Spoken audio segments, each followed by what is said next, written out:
An dheeressa Dinqii Gaaddisaan jedhama. Maqaan kiyya Taamiruu Urgeessaan jedhama. Abbaa Gadaa Tarreessaa Iddattiin jedhama. Abbaa Gadaa Kabbada Ejjetaa Gaaddisa Gadaa Machaati. Waccuun duruu waccu, mortuun duruu morti. Oduma mortuu horiin keenya keessatti hora. Oduma mortuu warqiin keessaa yaa'a. Oduma mortuu albuunni keessaa yaa'a. Oduma kalaqni addaa keessaa ba'a. Isa kana beekanii uummanni Oromoo gara fuulduraa mana kana dagaaf kachuu. Biqiltuun as keessa jiru amma oduu har'a nu qopheessaniiru ta'e biqiltuu as keessa dhaabni deemne. Barumsi irraa harbuufa, qilxuufa, hodaafa as keessa dhaabbachuu qabna. Afaan seenaa mana seenaa akka ta'u. Isa kana uummata as keessa jiruttis nan hima, mootummichattis nan hima. Lafichis nu bal'achuu qaba. Nuti dhiphatee laficha keenya, bu'uura keenya, handhuura keenya, lafa tumamunaati, gullalli lafa seenaati. Inni kun lafichi nu kenname bal'achuu nu ijaaruu. Isuma kanayyuu nu ijaaruu qaba mootummaan. Isuma kanayyuu nuuf galii addaa uume isa kana irratti manni barumsaa kun bal'atee irratti ijaaramu qaba. Amma koolleejjiitti guddatee amma yuunivarsiitiitti guddatee lafa seenaa lafa aadaa nu ta'uu qabaan jedha.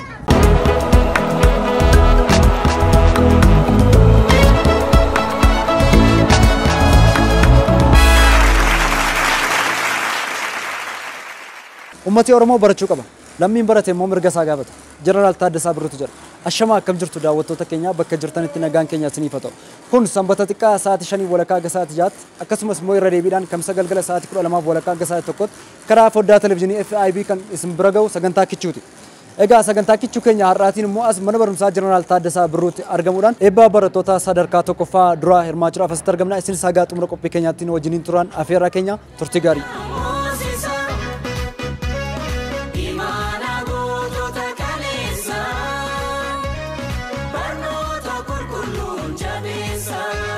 Afaan Oromoo afaan saba bal'aa fi akka gaanfa Afrikaatti afaan dubbattoota hedduu qaban keessaa isaan hangafaati. Haa ta'u iyyuu malee biyya kana keessatti afaan barnootaa akka hin taaneef baroota hedduuf hacuuccaan garaagaraa irratti geggeeffamaa turuun ni yaadatama. Addumaan ammoo magaalaa guddoo biyyaalessaa fi handhuura Oromiyaa kan taate magaalaa Finfinnee keessatti hamma yeroo dhiyootti afaan barnootaa utuu hin ta'in tureera. Manni barnootaa Jeneraal Taaddasaa Birruu manneetii barnootaa qabsoo uummati Oromoo taasiseen magaalaa Finfinnee keessatti banamanii waggoota 5 darbaniif barnoota afaan Oromootiin kennaa jiran keessaa isa tokko.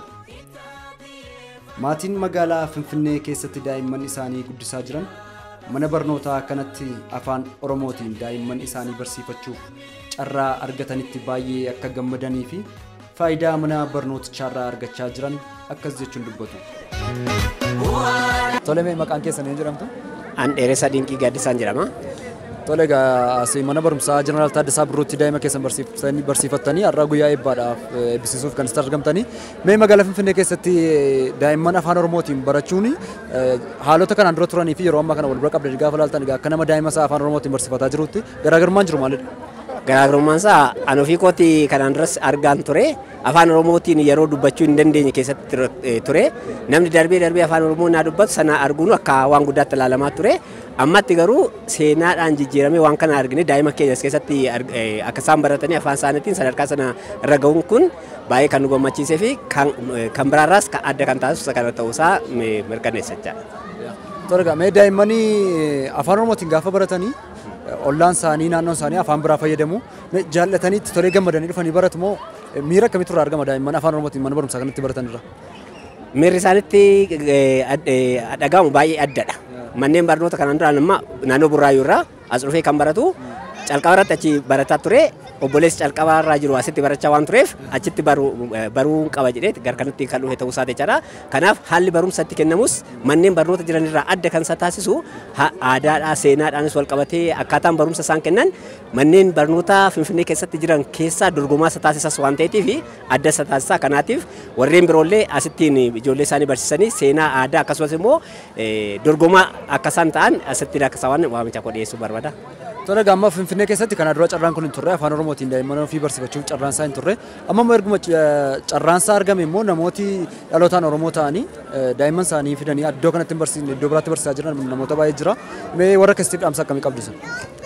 Egaa kuni kanaan dura jechaan waan baay'ee jedhamaa ture. Isa jechaan jechaa turre sana immoo qabatamaan gaafa carraa isaa argannu asitti Finfinnee barsiisuun aadaa seenaa baree achirraatiin addunyaa irrattis dorgomaa akka ta'uu fi as keessatti isaa jechaan jedhamaa ture sana qabatamaan asittiinis taa'aa waan jiruutii fi jecha qofa otoo taane qabatamaanis asittiin fidanii yoo kan barsiisan ta'e ofiifis daa'imni isaanis irraas fayyadamaa ta'u waan ta'eetiif gar kanatti akkasaa nutis dhamachaa jira waan kan biroo wajjin wal bira qabnee ilaalaas ture barsiisaas ture ijoolleen keenyas akka baratan gochaa jira. Kanaaf manni barumsaa asittiin baname kun manneen barnootaa jiran keessaa baay'ee dorgomaadhas kanaatiif maatiin asittiin akka isaan baratan barsiisan dhaamsa koo dabarsuun barbaada galatooma. Maqaan keessan eenyudha? Maqaan kiyya Taamiruu Urgeessaan jedhama. Obbo Taamiruu mucaa keessantu mana barumsaa kanatti barannaan eebbaafidha kanarraa asitti argamtanii baga gammaddan isiniin jenna. Baga gammanne uummanni Oromoo jedha. Tole manni barumsaa Jeneraal Taaddasaa Birruu mana barnootaa magaalaa Finfinnee keessatti afaan Oromootiin barsiisan keessaa isa jalqabaadha. Mee erga manni barumsaa kun iddoo kanatti banameeti akkaataa baruuf barsiisuu daa'immanii afaan isaaniitiin akka baratan seenaa isaanii aadaa isaanii beekanii akka guddatanii fi mee dhiibbaa manni barumsaa kun magaalaa Finfinnee keessatti gochaa jiru maal isinitti fakkaata? Inni guddaan lafti kun lafa seenaadha. Seenaadha gaafa jennu mana barumsaa Jeneraal Taaddasee Birruu jechaan Jeneraal Taaddasee Birruu kaleessa saba Oromoof jecha sabni barate mirga isaa gaafata kan jedhuudhaaf kan inni eegale kaleessa har'a ijoolleen keenya ilmaan keenya sabni Oromoo addanatti bakka seenaa kanatti seenaa godhatee magaalaa Finfinnee keessatti afaan isaa qofa otoo hin ta'in eenyummaan isaallee akka babal'atu haala gaariin barachaa jira. Sun immoo kan kaleessa magaalaa Finfinnee kana keessa Oromoon afaan Oromoo akka hin dubbatamne taasifne sana hambisee sabni Oromoo lafa kaleessa irratti miidhame kalaqee dhiibbaan irratti geessifame sana cabsee ilmaan isaatti bal'ifatee afaan isaallee eenyummaa isaallee aadaa isaallee haala kanaan dagaagsee babal'isaa jira. Kun immoo dhiibbaa gochaa jira jechaadha. Na ilmaan Oromootiif carraa guddaadha. Walumaanuu baga gammanne kan jennudha. Tole mee gara gamaa daa'immaniitiin immoo daa'imman egaa afaan biraa bakkeettis ollaattis maatii iddoo adda addaatti hin baru. Afaan Oromoo immoo carraa argatanii iddoo kanatti barachuun isaanii waan guddaadha. Akkuma isin iyyuu kaastanii. Mee asitti afaan Oromootiin barachuun isaanii afaan biraa akka hin barreef dhiibbaa irratti uumeera? Afaan Oromootiin barachuun carraa guddaadha waan ta'eef dhiibbaa irratti hin geessisu. Maqaan keessan eenyu jedhama? Abbaa Gadaa Tarreessaa Iddattiin jedhama. Abbaa Gadaa Kabbada Ejjetaa Gaaddisa Gadaa Machaati. Magaalaa Finfinnee keessadha kan jiraattan? Magaalaa Buraayyuu keessa jiraadha. Ganda Gafarsaa Buraayyuu keessa. Akkachuu. Iddoo tokko jiraattu. Mee egaa isin umuriidhaanis waan baay'ee agartaniittu guyyaa irraa kana mana barumsaa Jeneraal Taaddasaa Birruutti ijoollee daa'immanii afaan Oromootiin baratan eebbisiisuufidha kan isin argamtanii jirtan nus kanumaaf dhufne. Mee haalota kanaan dura turan sirna kanaan dura ture wajjin wal bira qabdanii waan amma jiru kana immoo carraan kun banamee afaan Oromootiin daa'imman magaalaa Finfinnee keessatti barachuuf carraa argachuun isaanii kuni mee miira akkamii isinitti dhaga'ama garaagarummaa yeroo sana wajjin yeroo kanaan dura haalota turanii wajjin mee wal bira qabaatee waan tokko tokko nuuf kaasa.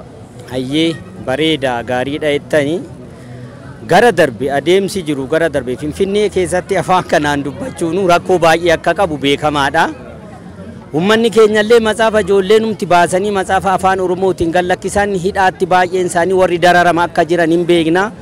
Amma immoo afaan Oromootiin Finfinnee keessatti bakka uumaa ganamaa ijoo kana warri beeku jira. Ijoo itti uummanni keenya dararamaa ture. Asirratti nama as ga'u yoo asii illee ba'u gibbii kana baasanii qabaa kan turanidha ni beekna. Har'a mana tamaarii kana asitti arguun keenya baay'ee gammachuu guddaan nutti dhaga'ama. Akkas. Dursinee Waaqayyoon galateeffanna. Waaqa kanaan nu ga'e lafa qaanii lafa Oromoon itti qaana'u afaan isaa dubbachaa akka gaaddidduu isaa baqachaa kan ture gubbaarratti lafatuma munaa gullallee biyya dheeraa biyya gootaa achi gubbaarratti irratti qaanofnee turre har'a immoo guyyaa isaa nuu deebi'ee Waaqayyo waggaa 157 gubbaarratti maqaa ilma keenyaa goota keenyaa Taaddasaa Birruutiin kun nuu banamuun ijoolleen keenya yeroo shanaffaadha eebbifamuun keessatti goonni as keessaa biqiloon qaroon as keessaa biqiloon shamarran dhiirri as keessatti barate ijoolleen keenya arguu keenya baay'ee Waaqayyoon galateeffanna dursinee abbaan mirgaa isa waan ta'eef gara fuulduraa immoo gara fuulduraas kallattii bal'aadha akka ammaa kan odoo hin taane kallattii bal'aadhaan dallaasaas nuu bal'ate qe'eessaas qabiyyeessaas nuu bal'ate mootummaanis xiyyeeffannootti nuu kenne uummanni keenya ka caalmaadhaan namni as keessa jiraatu dhalata buraayyuu eessaa isaan dhufuu doon ta'an anasii magaala kana afaansaa an itti baratu an itti dagaafatu an aadaa isaatti bara seenaa isaatti baratu akka ta'u hawwii qabna kanan qabna ammaa. Tole egaa manni barumsaa kun kan uummata Oromoodha. Uummatni Oromoo magaalaa Finfinnee keessa jiraatu immoo carraa kana waggaa dheeraa booda akkuma isin kaastanii yeroo dheeraa boodadha kan argate. Mee manneetti barnootaa akkasuma kan akkas mana barumsaa Jeneraal Taaddasaa Birruu kan biraas manneetti barnootaa afaan Oromootiin barsiisanii uummata Oromoo akkamitti kunuunfachuu qaba jettus mee gaheen uummata kanarratti maalidha? Hayyee baay'ee gaariidha bulaa jiraadha. Uummanni kun obsa godhatee yoo obse akkuma suuta jechaa dhufne uummanni Oromoo lafallee argatee manni barumsaa kun Finfinnee keessatti babal'achuu hin danda'an jedhan.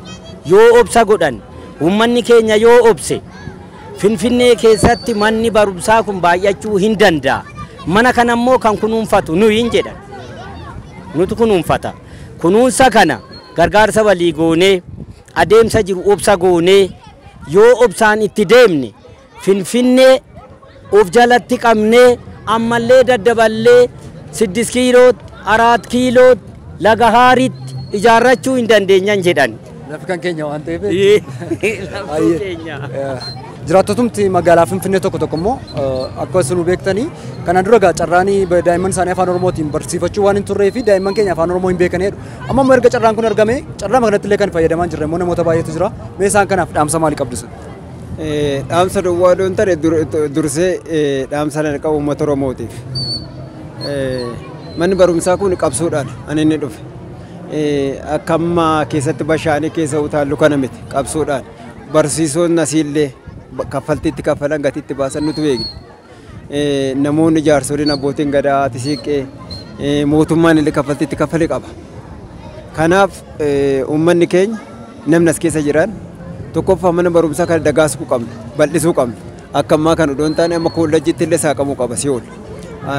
Seenaan kun akka itti bal'atu akka seenaa ta'u amboolii ijoollee ittiin baratan amboolii seenaa an afaan Oromoo an aadaa Oromoo an qabiyyee Oromoo as keessatti manni aadaa tokkollee saaqamuu qaba.